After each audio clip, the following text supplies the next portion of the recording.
We just go fucking psychotically into the circulatory system, your heart and your lungs. We joke we're belly button up, but that's your airways. That's my specialty, is to keep your airways going. Because let's be honest, nurses got enough to fucking do. They need some help, but they don't really. I mean, and who would? Honestly, like, respiratory therapy literally is less than 100 years old. My dad was the 11th, my biological dad, 11th respiratory therapist ever to be licensed in the United States of America. The career itself is very new in terms of medicine, but I sometimes wonder, like, who coagulated our job into what it is? Because it's just sad. It's just sad. Like, they were like, all of the bad, like, all of the, like, unplugging of people and the death stuff kind of got lumped into one job, and they don't, like, I didn't know I was going to be terminally extubating people until my day one on the job, post-graduation. No one tells you. So oftentimes a lot of RTs will go into the job, work it for a few years, and then be like, you know what? Doing this for the rest of my life feels like a bad idea. Because it's just, like, really emotionally and mentally tolling. And like I've told you guys that, like, most RTs end up working in an ICU or an ER where you don't really see the happy end of people. Like, a lot of your patients probably get better and walk out. You only are there for the critical moments. You don't get to see that. And I don't know, it does something. It does something mentally to you.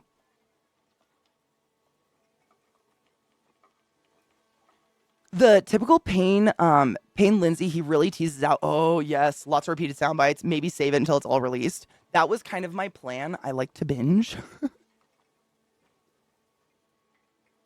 Exactly, Mayo, seriously. And I enjoyed respiratory. Like, you guys know I still talk about it literally constantly. Cheers, by the way. I love medicine. I love science and chemistry. And the cool thing about hanging out with you guys all day, why?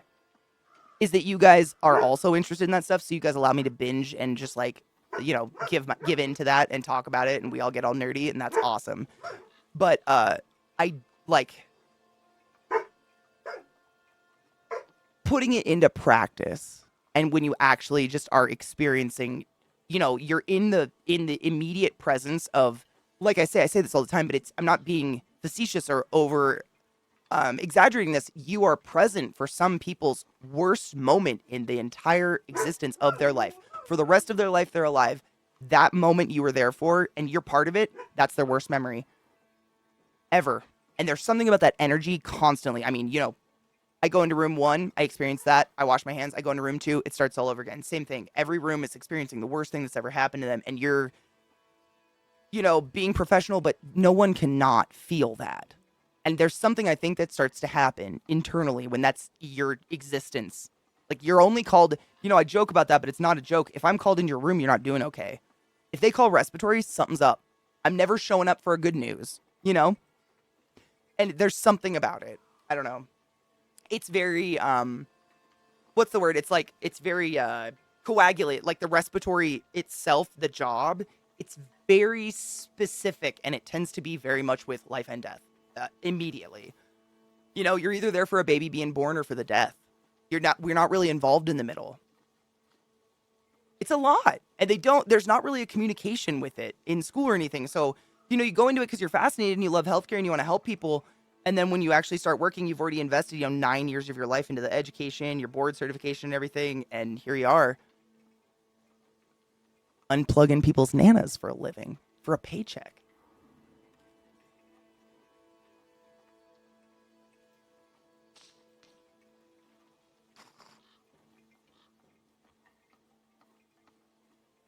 Exactly, Mayo. Yeah.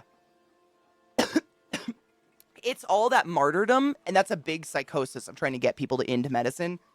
And I don't think anybody really 100% buys into it, but it's a like,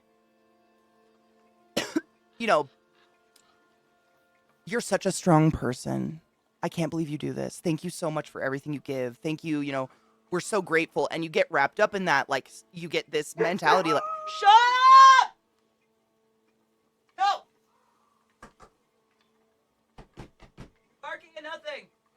She keeps barking at Zach. It's just Lilith. She's just being an idiot.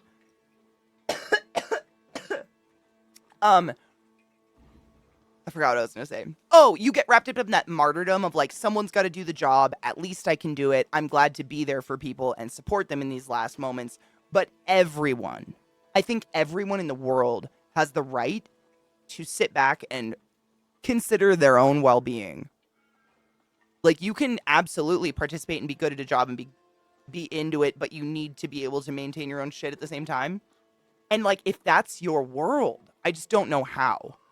Like, my world was never smiles and giddy. It was catastrophe. Like, that was my job, was to maintain catastrophe all the time.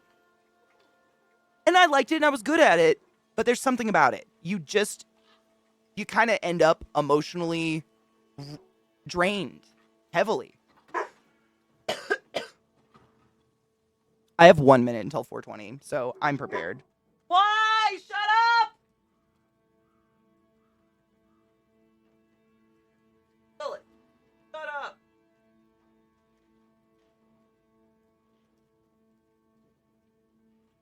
Dogs. Sorry, there's a lot of dialogue in this game, and I swear to God, every time I go to like listen to the game dialogue, the dogs light up every time, and I have to mute my mic, and it's really annoying. I'm just saying. Oh yeah. So on Sunday when we were playing the game, quite literally right at the end of stream, I was literally just completing a conversation. The game crashed, so I'm not a hundo where the save was at. I don't know. We'll see. We'll see. We're testing our waters. What did I do down here? I think I did. No, that was the leap one. This one, punch attacks. That's the one we upgraded. And then this one I still haven't figured out. Cheers, happy 420 lovers. There's only so much to give, but that's okay. Like, they kind of, at a certain point, you kind of start to make yourself feel bad about that. You know what I mean? Like, I don't remember anyone ever saying anything like that to me. Like, you need to be emotionally available your entire shift 24/7 all the time. But there's something in your head that, like, does that dutifies that. And I remember towards the end when I finally got to the point where I was like, you know what? I'm just going to give streaming a shot because this is terrible. I remember I would be fine. I'd drive home from work, listen to music. I work night shift, so I'd be driving home in the morning. And I'd get home, and it was like something about that transition of who I was, like stripping all my scrubs off as soon as I got in the door, I would burst into tears. And I'd have to like smoke 2 bowls to go to sleep. To make my brain shut down. Because like, there's no wind down, you know? Like, you can literally, your shift can end in the middle of a code. To where, no shit, I have actually been actively coding someone and giving report to the next RT, and they're writing notes on every other patient in the unit while I'm actively coding someone. And then they step in and take over, and I just go home. And that's a lot.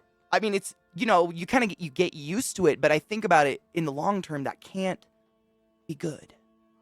I don't know. I don't see positive outcomes from that, like, compartmentalization of where you're at emotionally, and then also realizing that your job is to be there for other people in those moments, I guess. Sorry, my footage is.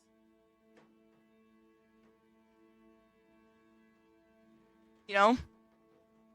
It's a lot. And you never know. Like I've told you guys that sometimes I got paid 12 hours to sit and watch YouTube, and sometimes I never sat. Like, you're just on the go, like the entire 12 hours you don't breathe. It's just,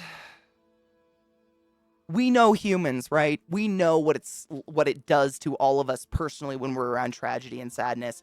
And I feel, and we all know, I think, that experiencing it, talking about going through it is always the healthier route, but that's not possible in a job like what I worked. Like, I don't have a family to talk to about it. You're not allowed to talk about it. You just leave work. I go home, my significant other goes, how was work? And I can't say, I just left a morgue full of babies. I just have to say, I'm tired. Because you don't want to put that shit on other people, but that's kind of a lot of the time how your goddamn night ended. You're just expected to, like, go on. Like, go live normal now. It reminds me of the way people who come back from war talk, not comparing in any way, shape, or form, but similar mentality of, like, you go from a militant brain set where, like, every noise could be someone trying to kill you to suddenly you're expected to be a civilian, and it's very odd.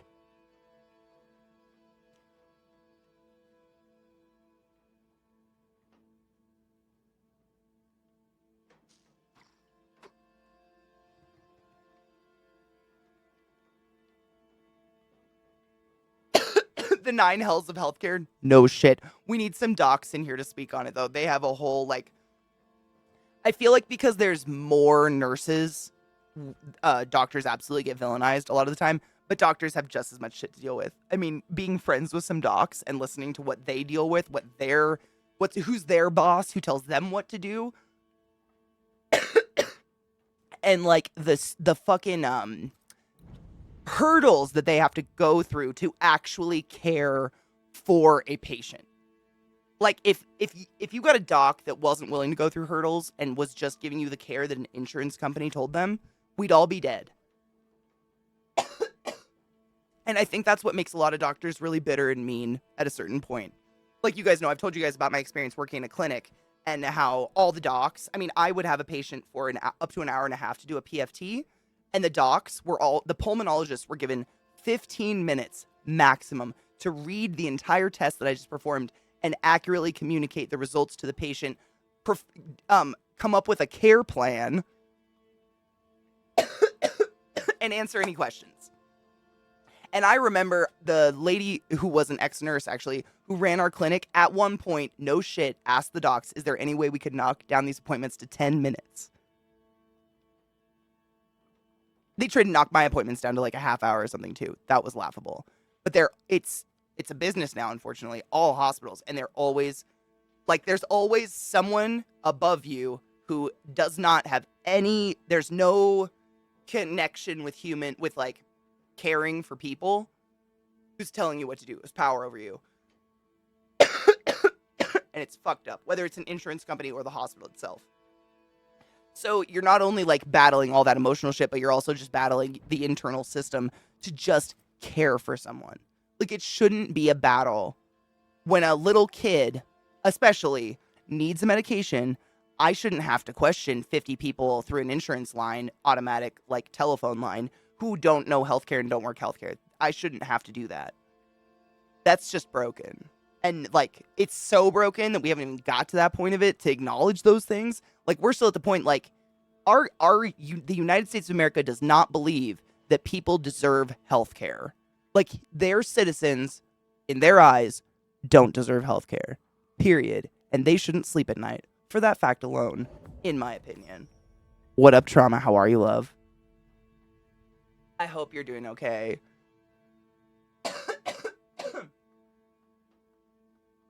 Code White, I think, is a combative. It's different I've noticed some hospitals, like, there's basic codes, and then there's some colors that they make up on their own. Hold on, let me Google. I think it's combative. Like, we need some big, strong people to come help. What do you think it is? What have you been told?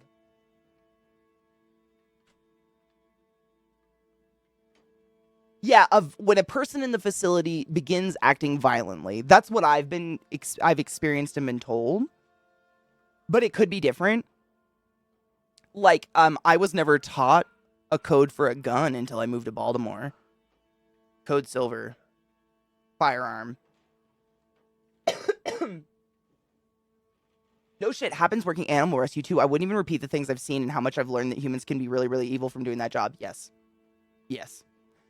I remember my criminal justice class, my professor who's a retired officer told us a story about how she was talking about a triple arson murder to her friend. And her friend was like, I don't want to hear any of that. Oh. That is so hard. That is so hard. Because, like, and I'm sure you can agree, like, I get it. No one wants to hear this. Who wants to hear it? Like, I get it. But damn, dude. So out of touch. I don't want to hear any of that. It's hard to talk about those things unless you're in it.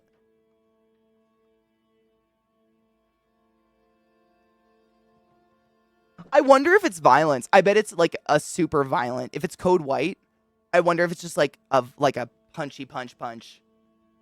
Yeah, Code White. What is hostage? I've never heard that one go off, actually.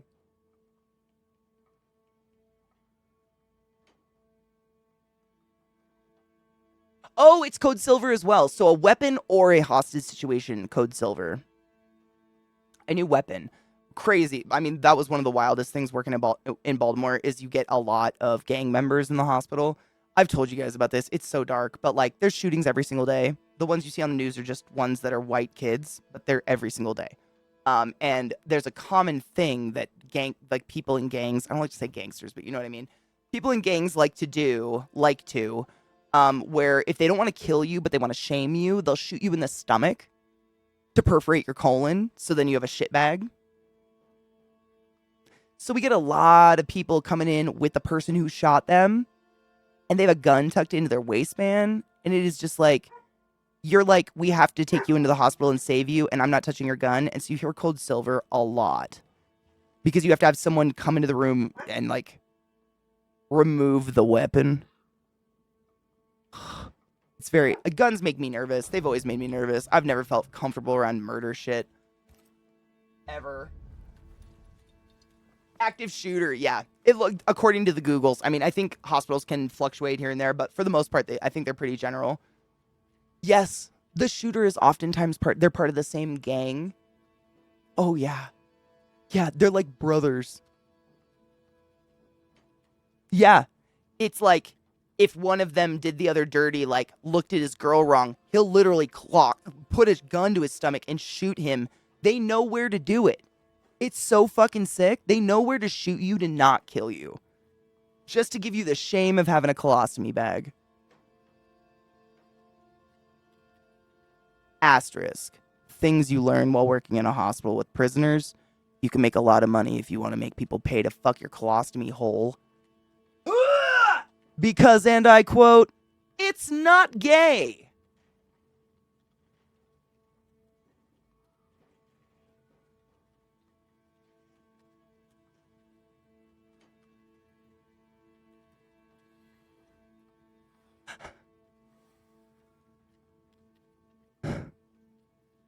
At what cost?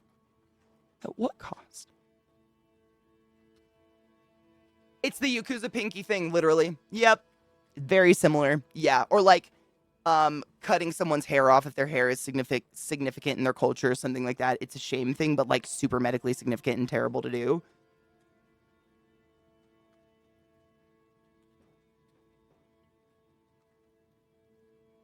I just like, I'm not, you know what's crazy? I'm not even scared of the gun, really.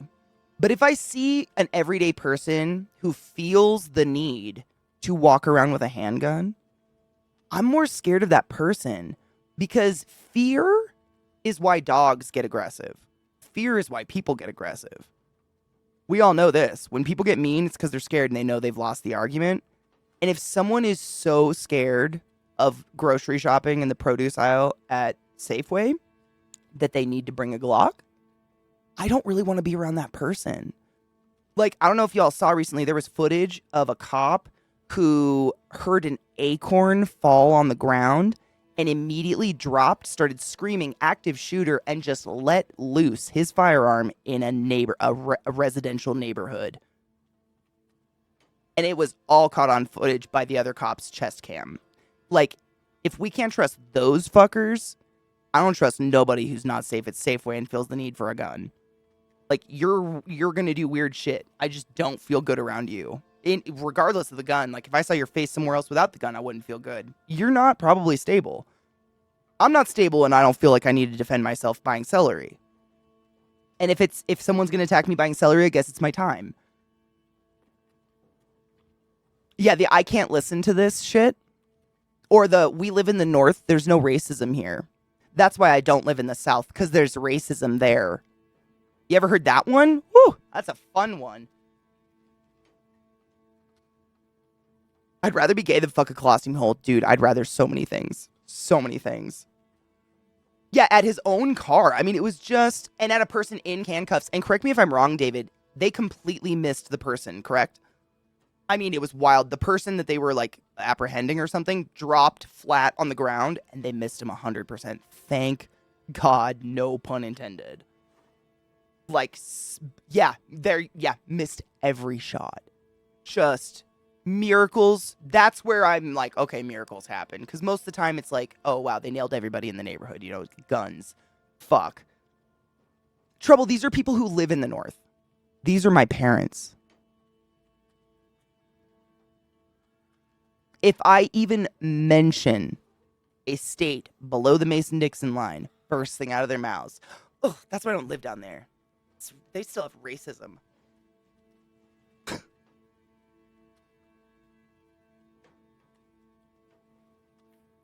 What? Yeah, fool was rolling around screaming, I think I'm hit, and he emptied his gun into the back of his own patrol car. He had someone in. There was someone in the patrol car as well? I hope he's in jail.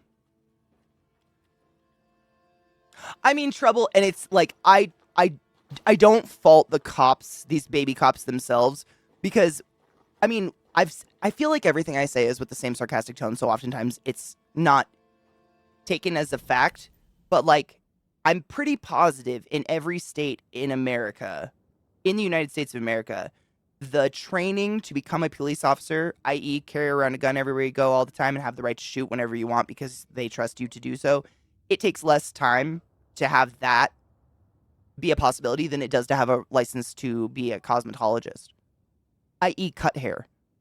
Yeah? Pretty sure someone did the numbers. Like, it takes more schooling to legally have a license to work in a salon and cut and dye hair than it does to be a police officer in America.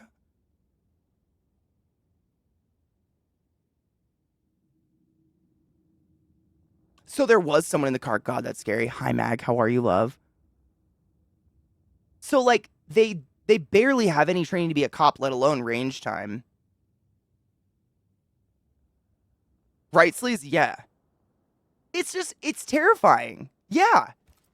I mean, we can't, sorry, I was trying to look at the map. We can't be the only people that, I mean, that doesn't take a lot of work to see that, yeah? That, like, oh, they want me to, wait, fast? Oh, rest. And then we talk to Thick Skin. That, and I think it's after this next cut scene. This next cutscene is a little long, and I think it was right after this next cutscene, that's where my game crashed, right? Yes. I think so. If I was going to be a cop, I'd want more schooling, right? I don't think most people who actually give a fuck about the well-being of humanity and wanting to keep them safe would say less. It seems so stupid. Like, it just seems, it seems like a joke. Like something out of a joke movie, you know? A lot of the training is also alienating. A lot of everyone has a gun and wants to kill you kind of shit. That's so bizarre. Yeah, the cop training is super dependent. It's very state specific is what I'm pretty sure. That's why I say, like, in someone did the numbers. It's like most states, if not all. I don't want to say all because who knows? They're very specific. But it takes years to get a cosmetology license. And oftentimes you can become a cop with a gun in under like 6 weeks. 6 weeks or less-ish. Which is wild. Right? I want to feel safe around those people, but I don't know. If my dad has more, like, official gun safety training than you do to be a cop, I don't know about that. He somehow interpreted the acorn hitting the roof as a suppressed shot. Then screamed, shots fired. Yep, I heard that in the video, yeah. Unloaded his mag into his own cruiser, which had a human being inside of it, which we learned. He then dropped to the ground, presumably losing control out of pure adrenaline, and then translated to, I'm hit. He wasn't.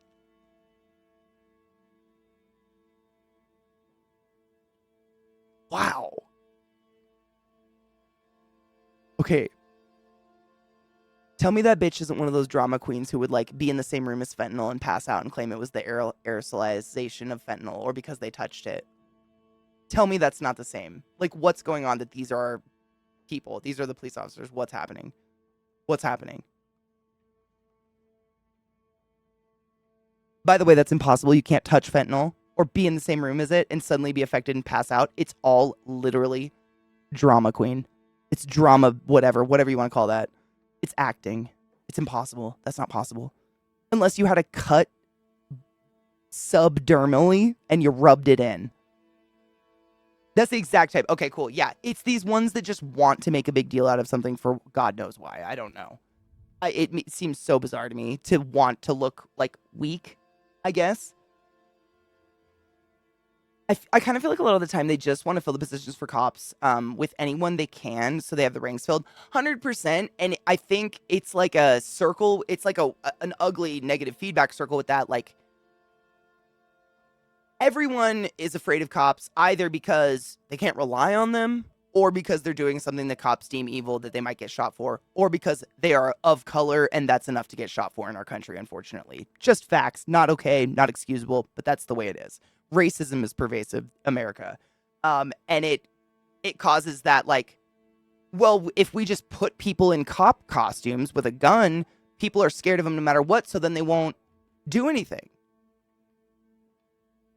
So we don't have to do anything. You know what I mean? It's a schism. Exactly. It's a fucking fissure in it. Yeah. Meanwhile, in the UK, for each force, I love this because it's so different. For each force manages its own training program. You'll typically have a mix of around 18 to 22 weeks classroom-based training. Amazing. Amazing. You'll learn a lot about various aspects of policing, the law, and procedures. But don't worry, it's definitely not boring. It's normally broken up by role plays and practical sessions. Amazing.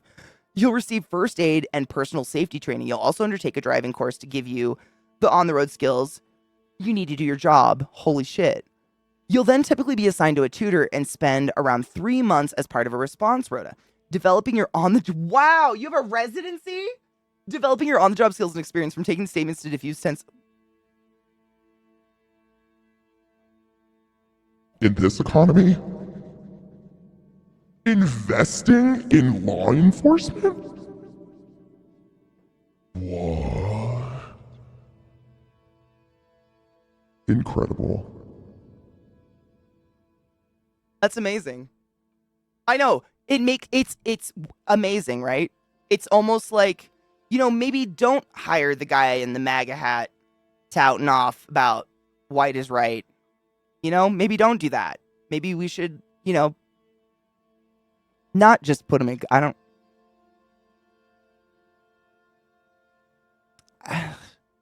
need to say it. I know you guys are thinking it too. I feel like I just am preaching to the crowd. It's echo chamber at this point, but like saying it out loud makes it feel more like, yeah.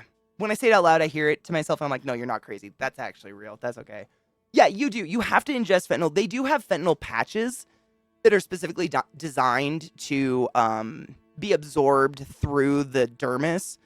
But that's a patch that has to be put on your skin and held in via like a watertight seal and everything. There is aerosolized fentanyl, but it comes in a tiny little thing and you got to put it in a nebulizer and it's got to come out in a mist. And I'm not kidding you when I say it barely does anything for the poor person. It's like a Hail Mary for someone who's literally choking to death and we're just trying to give them relief while they die. It's used in hospice care. But no. No. Those videos of cops being like, oh my god, the fentanyl got in my air. I'm fentanyled. I almost pissed my pants laughing. How do you think any medical professional would fucking function if being in the presence of drugs made us affected by them? What? That doesn't even work. It doesn't even make sense. It's not how this works. Cutscene time. Sorry. This is an important conversation. I love you guys. You guys are smart. Yeah, it's the nocebo effect, and I think a lot of it is, people want to make a big deal out of it, and I get that they want to scare people into not doing fentanyl. The problem is the lack of education on the situation and the problem at hand is that most, if not the vast majority of people out there addicted to and suffering with fentanyl addiction are not taking fentanyl on purpose. It's being laced and cut into other drugs to make them more addicting and have horrible adverse side effects when you're not on them. So therefore people are buying more and more and more, et cetera, et cetera, et cetera. And I know you guys know this, but like for some reason, no one else will acknowledge it. They think people are going out there like seeking fentanyl on purpose. That might be the case now, but it was not at first. At all. Because you guys know I've told you many times. Thick skin is back and wants to see you. Thick skin's back. I've told you guys this many times. Fentanyl, what it does, it makes you violently, like heroin withdrawal ill every single time you come down. So after the first time you take it, you are not chasing a high. You're just trying not to puke your guts out. It's horrific. Don't buy street drugs. I'm not anti-drugs. Like, you guys know me. I think they should be legalized. And if all drugs were legalized, regulated, and cleaned up, we wouldn't have this issue. We wouldn't have people in their kitchens mixing fentanyl into shit. But no. Anyways, cheers. Sorry, it's going to be a really long cutscene. I didn't want to talk over it because thick skin's a chatter. Derbis. I made eye contact with the fentanyl. Oh, shit. Blinded by the fentanyl.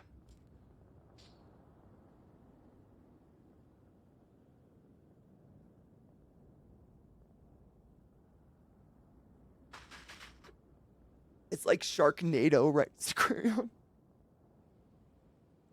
Copnado.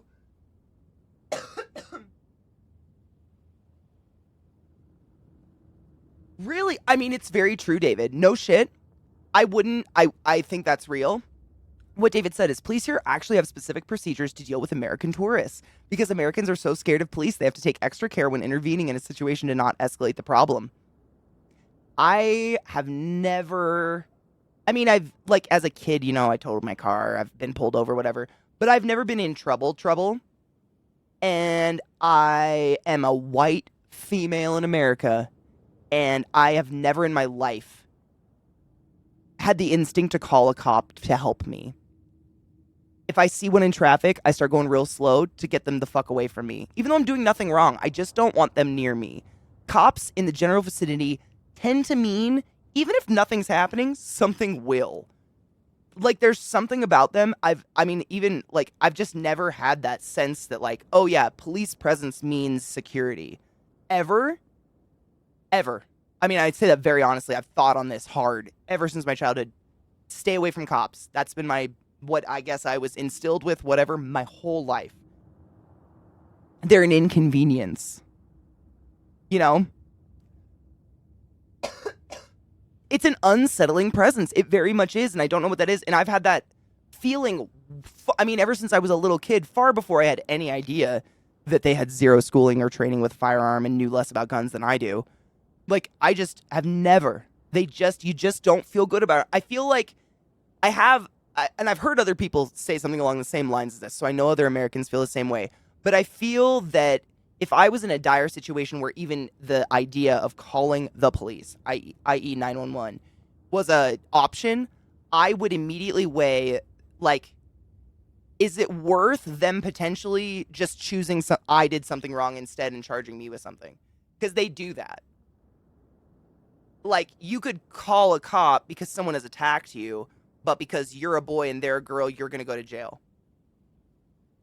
And that's really scary.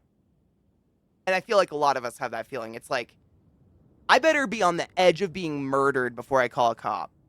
So, like, that's how close to death I have to be before I'd consider it, because they could just, decide I did something wrong. Because chances are, you guys probably have heard of all the weird, outdated, archaic laws that are still in effect in America. We just ignore them. But they can absolutely use them. And that, it just gives you this general 24/7 sense of unease. I feel better around a security guard or something. Or a bouncer. Like, I'd go to someone like that. I'd hit up a security guard that was standing out front of a bank before I ever went to a cop. Probably because they don't have a gun. I don't know. Never felt good about it, which is sad. I know some cops, or people that became cops. Exactly, sleaze. Literally, if I'm calling a cop, I'm accepting. It's almost like taking on the responsibility of carrying a gun myself. I'm taking on the responsibility of death.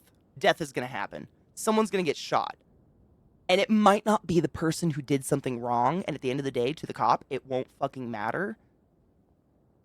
And again, like, I say that full aware of the privilege I have. I shouldn't, by all means, have that instinct. But I do. I do not feel good around police officers. At all. Or really anyone who feels the need to defend themselves buying celery in a safe way. Anyways, sorry. That's my platform on that one. I don't know, and I grew up around guns. You know that. It's not guns. It's the people that feel that that's necessary. Like, what's wrong with you? Because the rest of us don't feel that. You know? Oh, if you have dogs, your dogs are going to die. That's the worst. That's one of my biggest fears about a cop ever coming to my house ever. If you have dogs, they'll shoot them. I've read that so many times because the dog made him looked at him. The dog attacked me 20 feet away in its cage on a chain. It's just, and I think they have no training. They're like, and they're put out there without anything. Like they've got that trigger happy. Like I think they're like someone said it earlier. They're given that mentality of everyone has a gun. Everyone out there has a gun and it's going to kill you, so kill them first. Which, I mean, yeah, there's a lot of weirdos out there carrying guns or feeling the need or whatever. And granted, there are some very unsafe places in the world, and I totally understand that. I'm talking outside of extraneous circumstances. Like, you know what I'm saying? Holy shit, Najeel. Dude, that's actually really healthy weight loss. Congratulations and cheers, Honeybean. I'm going to load a bowl, and we're going to listen to these cutscenes that are going to go on forever. We listened to them last stream, but I will put them at full volume. If you can't hear them, let me know. They're a little quiet, but I think we got a pretty decent balance. But this one goes on for a bit. That's fucking sick.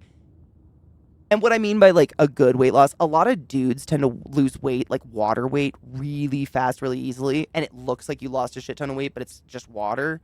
Like, weight at a nice slow pace tends to be, like, actual mass loss and not just pissing yourself stupid. As someone who's been on every fad diet known to man before they were 18 years old, holy shit, the pissing.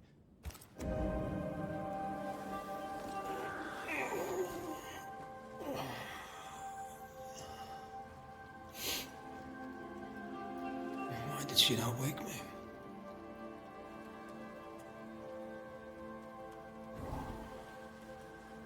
Perhaps she resented playing the messenger. Perhaps she just wanted to make you late. Dawn, same. She was vexed. Thick-skinned return Hard has same. upset her. Yeah. Kate reminds me of my sister.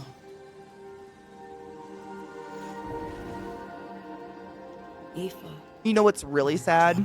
A lot of people I know that have become cops, I've asked them a question similar, and their answer is usually, I didn't know what else to do when I got out of the military. No one would hire me. She was a wee thing, but strong. What a sad reason to become a cop. Armor didn't scare her.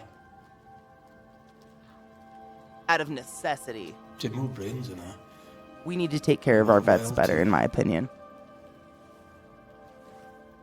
In sparring, she'd beat me handy. I mean, all they did was, like, give their life for the country. Whatever. She would have made a fine Little swordsman, things. had she grown. Someday I'd like to meet my brother and sister. I'm sorry. You're what? Twins. By my mother's letters, they must be 8 years old. You never told me this. You never asked. Oh, perfect. I was just going to pause it. So just a quick rundown on what we've seen so far. So, lovers, bitch lover gets killed, and our job before she gets killed, we're like a duo in this, we're banishers. So we go around and we find nightmares, which are ghosts that are evil and want to, like, come back. They don't want to be dead, and they start eating people's souls or whatever to stay alive. So now, because we took the, like, quote-unquote evil route, I guess, not evil, but, like, the questionably moral route, we have decided to suck everyone's soul ever to bring our lover back. So they're talking as if she will no longer be dead one day. Which, I don't even know if we've had confirmed lore in this game whatsoever, that there's like, oh yeah, once you suck this many people's essences, now you're solid again. I think they're just wishful thinking. But I don't know. We haven't been confirmed. But that's why our ghost lover is talking that way. Just an FYI.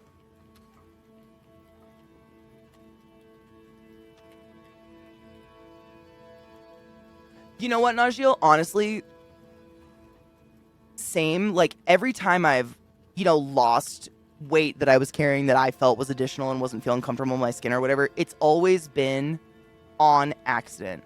Like, weight that stays off has always been on accident when I'm at a place in my life where I'm not thinking about what I'm eating. I'm not hyper-focusing on calories or whatever. I'm just eating as a source of fuel and going because I'm busy. I don't know, man. I think there's something to that, but I don't know. I think we're all trying to, like, fix our internal eating clock because we all got fucked up by the diet culture. I didn't know she got letters. I'm excited to hear this, actually. David, 100%. And would you not agree that they should have, I mean, at bare minimum, a psychological evaluation before they're even allowed to go into the program? I don't even think there's that. The fact that we just put murder weapons into people's hands without any form of psychological anything is like, that's wild. I mean, they make us go through some psych shit just to go into medical school these days, for fuck's sake, just so we have bedside manner, let alone, not be trigger happy and just murder crazy. Okay, I'm gonna listen to this. I haven't heard this part yet. I had no idea you got letters from home. My mother writes once a year. The letters take months to find me, if they find me at all. Until now, I've given it little thought. I mean, Meldon, get out of my head. I said the same thing. I was like, you know what? Fuck the world. That's the dick I suck. Let's go. Oh, Mishy, no shit. There is a psych test. The fact that it's skewed at all is a fucked up thing, right? Right, Don, and that's the thing. And I get how, like, someone coming from the military aspect, it might be comfortable, because, like, that transition into civilian life's got to be hell. I can't even imagine. But you're not transitioned yet. And I imagine that crossover's got to be fucked. Like, just coming from, a family, a lot of my family's Marines, they jokingly would try to talk to us the way they talk in the Marines. And we would just have to give them that blank look like, bitch, that don't work outside that world. And I feel like a lot of cops try to push that on society and punish us for not being a part of a world we're supposed to subconsciously be a part of. And it's no fault of theirs, but, like, someone needs to step in, right? Oh, yeah, I was going to say, Viada's number seems closer, just because most of the nuts out there have, like, thousands. Like, the vast majority of people that are into guns, I'd say, I know C-Town, Tony was here earlier, a few other people I know that are, like, my family, like, have hunting rifles or, like, hobby rifles and stuff like that. How many guns would you say the average hobbyist has?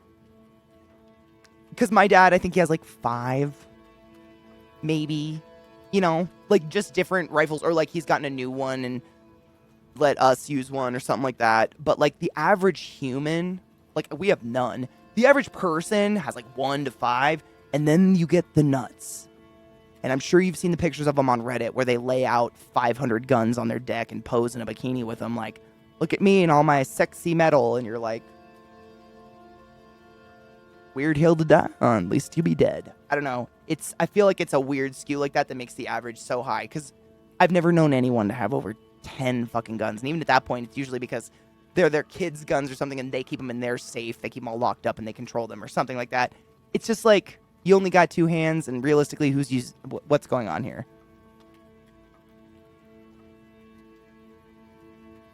But I've known a lot of hobbyists and stuff, and even they think those people are it's like a big dick contest. Like, look how much money I can spend on guns, but you don't even have enough days in your life to use them all. What are their names? What? I'm interested, that's all. You're bothersome. You brought him up! Naomi Day is my sister. Tammy is my brother. 3 Duarte children walk the world. God help us. Good boy. Now that you can count to 3, we can move on to 4. I hope the twins have more charm than you do.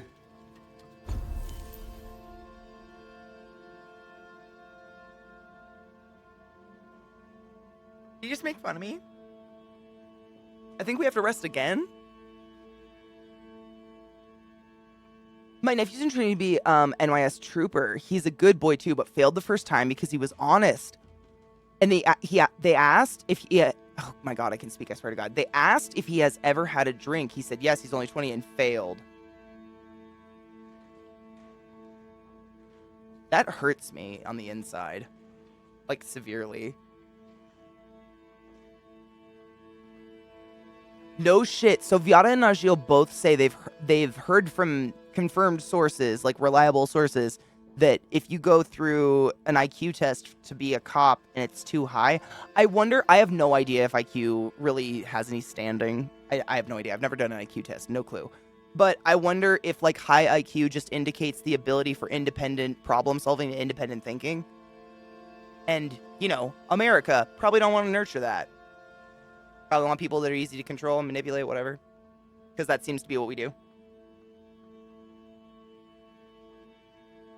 Good boy. Me too. Oh my gosh, David. I recently found my cordless. It's literally like, it's like a DeWalt glue gun, but it's cordless. So it has like a landing. You put it in and it gets all hot. And then you can go anywhere you want and use your hot glue gun. It's the freedom. I have to look at my quest thing again. It said to rest and then talk to somebody, but I think we might have to rest twice.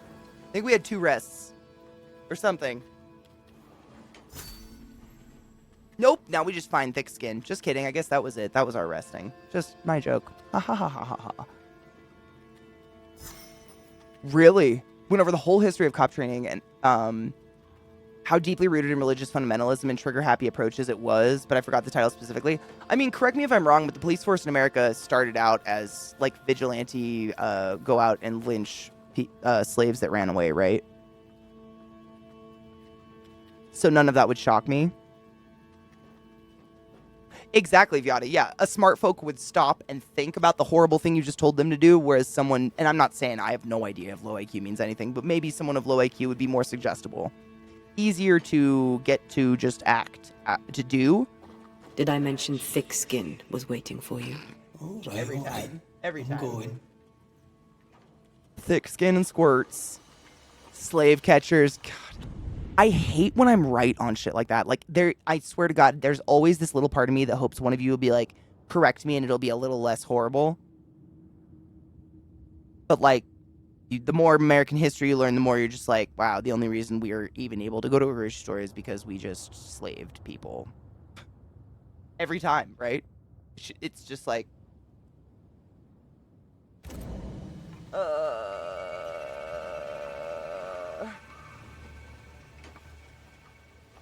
Cool. I'm loading a bowl. I gotta be more high for this. Every time you confirm, learn more shit. It's just, wow. You know? We know it, but like, this is what's cool about having a conversation between so many different brains, is because we all come together like, you know, I heard a little bit of this, and then one of you's like, well, I heard a little bit of this, and that's related to this, and we come together and we're like, wow, okay, yeah, yep, it's all just slavery. All of it. It really, all of it. I love how Fiona and I say the same thing with that hard period. All of it. Just, all of it. All of it. All of it. I know I've said this a few times, but it doesn't, I mean, you know, like, obviously none of us are, like, actually physically responsible for what our ancestors committed, the atrocities they may have. That being said, I am forever grateful. I am not a Mayflower child. Because, like, it already feels a little shitty just being white in this day and age, a little bit. Just knowing what you get away with without even realizing it, i.e. privilege. But, like, damn. Real glad I don't have that blood on me. We just fresh off the boat, mail order brides over here. It's fine. Boswell! Welcome, Raiders! We're just packing a bowl. Welcome, everybody. Feel free to cheers with us, which with whatever you wish. Water's, you know, advisable. I hope you're doing well. I hope your stream was awesome. No shit, I knew a mom who was in Mensa. She was so fucking smart. I'm only logical smart when it comes to other stuff like real stuff, like real life stuff. I had to take a step back and analyze before acting. I totally get that. Yeah. No shit. The UK ain't much cleaner. Our first police force IRC was to keep the Irish in check and keep laborers in their place. I say this all the time. And again, it's like comforting on a terrible level that it's confirmed by y'all. Like, we're all just a different flavored chart. Right? Like, every country is just like, we're going to trust this fart? Yeah, we're going to trust, oh, that was hot and wet. I need new pants. All of us. It's just different. It's a different bad. Yeah. Everything is established off of horrible, like, genocide and murder and stealing and thinking you own a chunk of this rock. I'm glad we all agree that we can try to be better, because Jesus Christ, we can't fix anything, but we can try to fucking be better than that, which shouldn't be hard, realistically speaking, right? Because wow.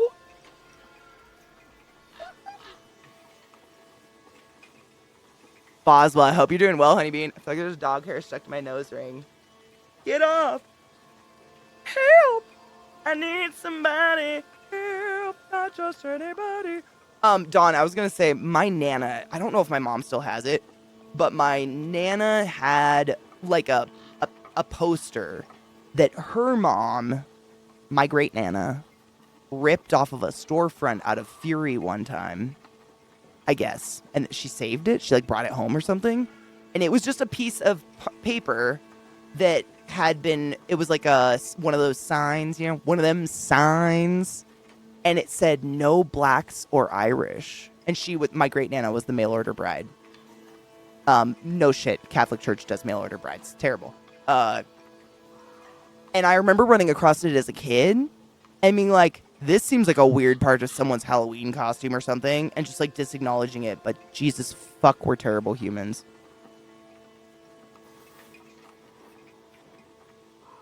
Lemon shards to make your pucker. I myself haven't sharded, but I know a few people who have had trusted farts, and they seem to all vary. Dude, I low-key Kappa Thanos did nothing wrong. All the time. You know what I used to say all the time? Like regularly? That we needed a new plague. Guess what that didn't fix? Fuck. Oh, cheers. Sorry.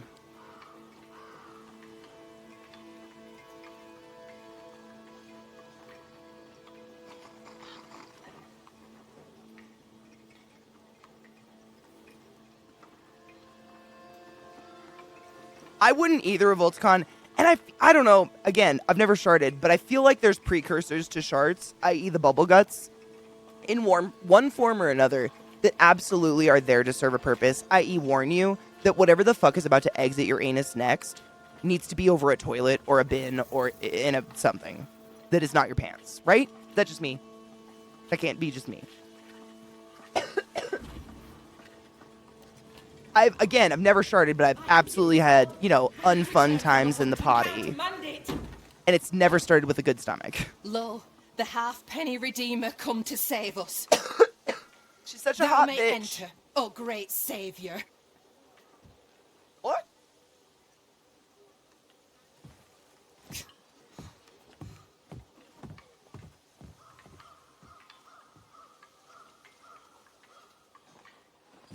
I think a lot of people said it, and then it happened, and it's like, fuck.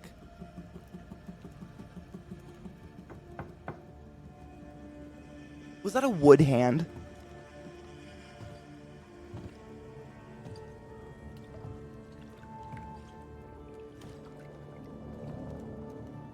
No.